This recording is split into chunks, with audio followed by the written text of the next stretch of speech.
uang yang berpindah dari satu tempat ke tempat yang lain. Nah, ini konteks yang menarik ya, karena ada riset yang lumayan panjang. Dari tahun 1963 sampai 2024, itu 50 tahun lebih tuh risetnya. Ada satu konklusi, yaitu emas lebih nempel ke ketakutan di pasar saham dibanding pasar obligasi. Buat yang nggak ngerti, biasa orang-orang yang invest saham gede-gedean, pas dunia amburadul, mereka jadi mikir, bisnis perusahaan gue aman nggak? Supply chain perusahaan A, B, C, mereka aman nggak? Mendingan gue pindahin ke emas deh. Dan di 2026 nih, ketakutannya emang lagi ekstrim banget. Tapi nanti banyak yang nanya, tapi kok krisis 2008 kan gila juga. Covid kan juga gila. Yang ngebedain, dulu problem-problem atau krisis finansial itu ibarat ada solusinya atau ada sosok penyelamatnya. Contoh 2008 pas Lehman Brothers bangkrut. Oh, ini bank, ujung-ujungnya bakal diselamatin sama negara atau nggak di bailout. Oh, ini Covid. Oh, oke, nanti bakal ada vaksin, nanti orang dunia bakal recover. Nah, 2026 ini masalahnya yang sakit itu yang seharusnya jadi penyelamatnya, yaitu negara. Perang, konflik geopolitik, spesifiknya Amerika dengan hutang yang luar biasa membludaknya mereka dan ngeforsir buat naklukin Venezuela, mau beli Greenland. Dan konteks Amerika ini penting banget ya, karena buat yang nggak ngerti, asal-usulnya emas, zaman dulu banget mereka di-pack atau dikaitin sama setiap dolar yang dicetak sama US. Jadi mau nggak mau korelasi sama US ini ketat. Yang masuk ke kaki kedua, yaitu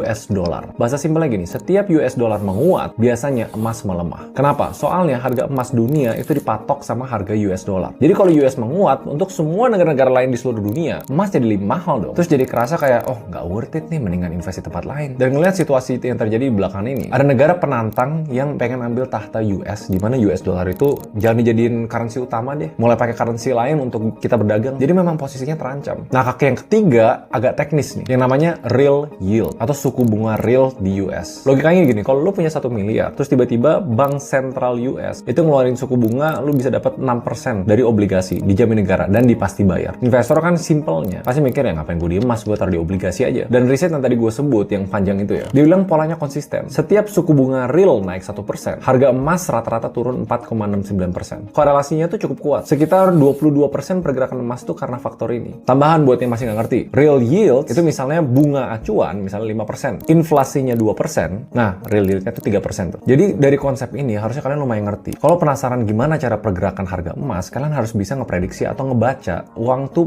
berpindah dari mana ke mana sih. Dan fokus utamanya memang tetap US. Dan semua tingkahnya Trump yang bikin seluruh dunia tegang. Nah, tapi yang unik,